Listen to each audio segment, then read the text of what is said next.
Unsung, unknown, unappreciated, and unsung. This is the story of Kevin Foster. By the time I turned 18 years old, I left Augusta, Georgia. I was old enough to leave. I had gotten married, and that was my excuse really to get out of Augusta, Georgia. And I went back to Paterson, New Jersey. I got to Paterson, and we took a Greyhound bus, man. I think I never rode another Greyhound bus or another bus ever that type of distance. Anyway, got to Paterson, New Jersey. I was living with my aunt and my grandmother up there in the basement of their house. They had a 3-story house, and I was in the basement.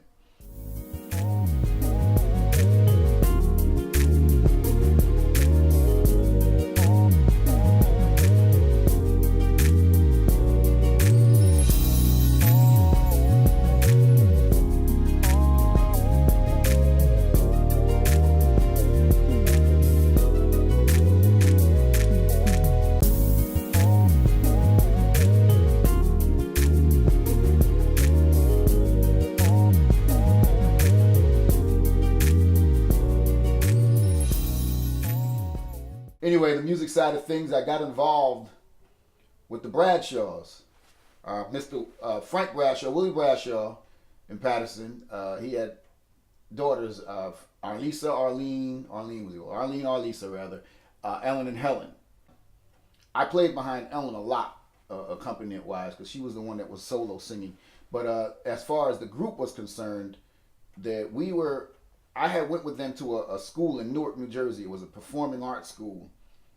That's where we met Miss Gowdy. Miss Gowdy, rest in peace. She was one of the instructors, one of the teachers at this performing arts school in Newark. I wish I could remember the name of the school. But that's where, in one of the music rooms, I met a guy. Their bass player was the name of Leonard Williams. They were doing something, and they were singing something. They asked me to sit and play with them. I don't even remember. I think it was They'll Never Be or something we were playing.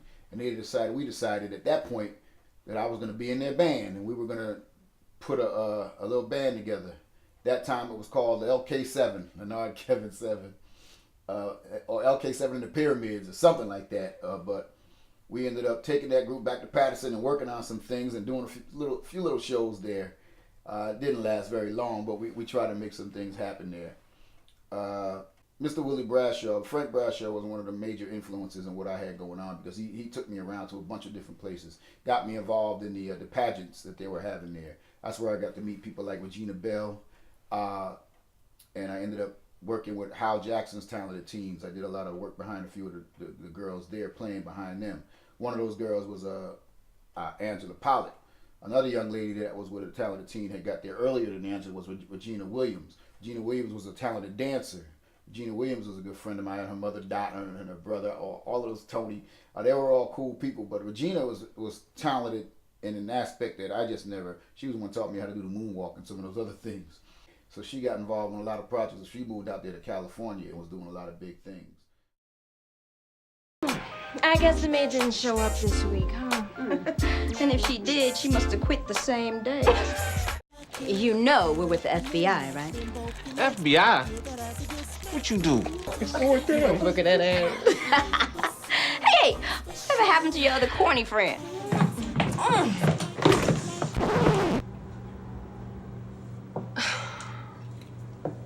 You mean the plane that just boarded? Yeah. That flight's going to Los Angeles. It's going to Denver. Hey, boo! Damn! Hey, watch it! Girl, beat it! Come on! The City of New York would like to thank you for participating in our drill. You're ignorant. That's the problem with all y'all New Yorkers. Oh, we've seen it all. Oh, no, a 600-foot worm. Save us, Mr. Black Man. Y'all just sit there like... Watch your step. You will have a nice evening. Did you see that? My machine just paid off. You set me up. I was just trying to help you. Well, you can help yourself on out of my business. Fine. Don't you walk away from me. I want an apology. I'm Regina Williams, and for the next hour, we're going to explore what makes this place of hope and healing, an international leader in pediatrics.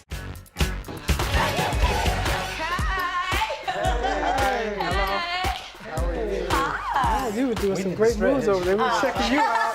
What was that? So tell me what your style's like, what you're looking for in choreography. Jackie can tell you that. Well, I'm looking for a little bit of the old and new mixed together. Love that.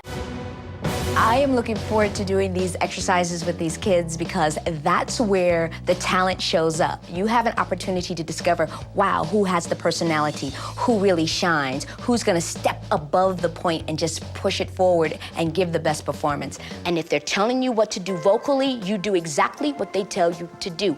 That's called being a team player. Don't switch up the game because you lose. And I'm so glad I can finally do something for you at long last. Then your friendship with Margot, your deep, close friendship, what would happen to her, do you think, if she knew the cheap trick you played on her just for my benefit? And you and Lloyd, how long, even in the theater, before people found out and trusted you again? No, my dear, it'd be much easier for everyone concerned if I played Cora. And much better theater, too.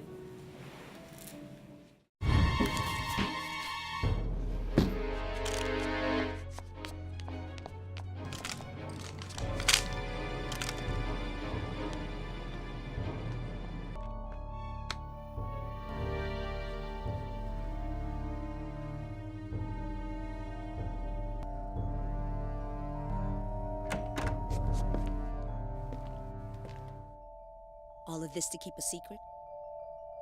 I knew you'd find it.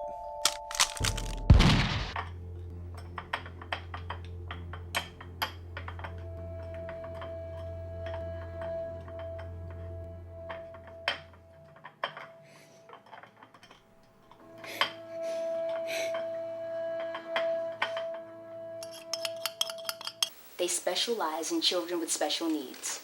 I want you to choose. Choose what? Where Keith will be living while you're in prison. This is crazy. I don't know why you're doing this. This is Jason Murphy's handwriting.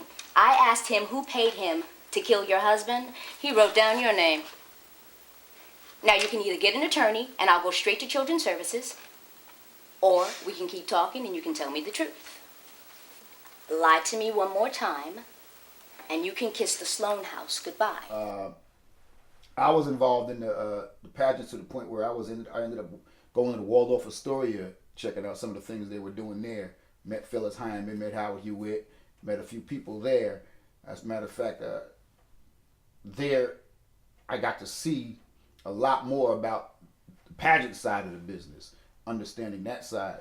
And I really liked working with the pageants and working with the young ladies there, what was going on. We ended up making another group after that. I still was with my boy Leonard, and we put together another group with the young lady Angela, who would later end up winning that talented team, her sister Nadine Pollock, and they called the group First Class, also with a young lady by the name of Beatrice Jones. Beatrice, Angela, and Nadine were my front girls. I did a lot of lead singing, but we had them as basically the singers in the group. We had a drummer named Buddy, his brother Alan. Buddy ended up and still working with Blue Magic. Buddy was one of the best drummers ever. He ended up playing other instruments. Now he's singing with Blue Magic, or one of the Blue Magics. I think there's like 3 different groups. And we did our first record over at If Walls Could Talk Studio was the name of the place. And we did a song called Rip Van Winkle, Are You Sleeping, basically. And another song that we were supposed to record was Tears. It was one of my favorite songs that Angela sang. But we did a lot of the local area, and Miss Gowdy got involved with getting us into doing actual live radio shows back then. Fred Buggs, WNJR Radio out of Newark, New Jersey. We ended up doing shows live on the radio. It's unheard of basically nowadays, outside of, I believe, Tom Joyner has that Red Velvet Room type of thing going on. But we were doing it way back then. And it was exciting because, we got to do a lot of original material. We didn't do cover songs back then with that group in the earlier years. So First Class, then with a K, was that particular group. That's what we started with. I met a guy named Thomas Telefaro there. Thomas Telefaro came to me first trying to play guitar in our group, but he he wasn't ready, and he ended up going to the Navy. But when he got out of the Navy, the guy came out a better guitar player than most of them that I was working with. Thomas ended up is still working with, I think, Teddy Riley out of his studios, and he worked with Blackstreet, got Blackstreet started. He did a song on Bobby Brown's big album.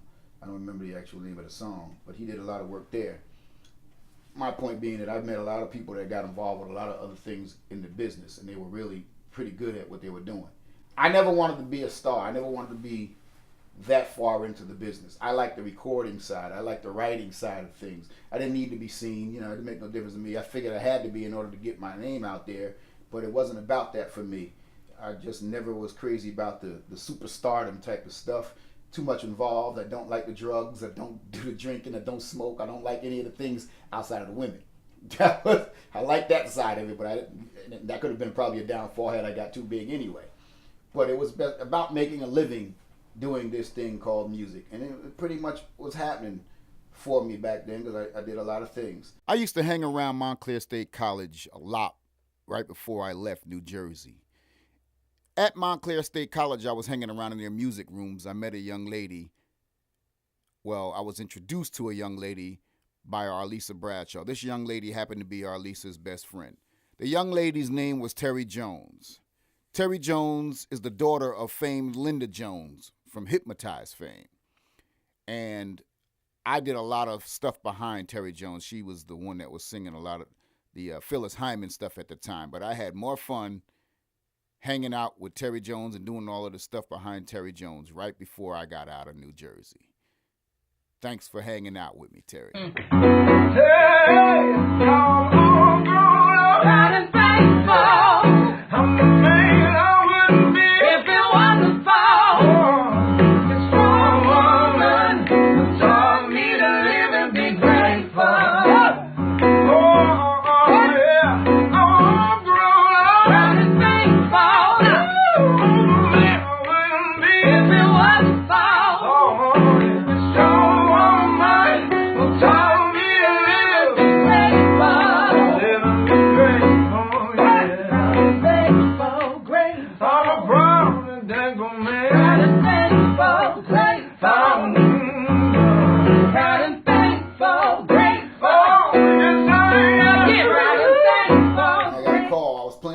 St. Paul Baptist Church out of Passaic, and one of the young ladies had a godbrother living in Fort Lauderdale, Florida, by the name of James T. And they needed a guy to come down to Fort Lauderdale to play for a band that they had in a production company, to come down there for a couple of weeks. So guess where Kev went?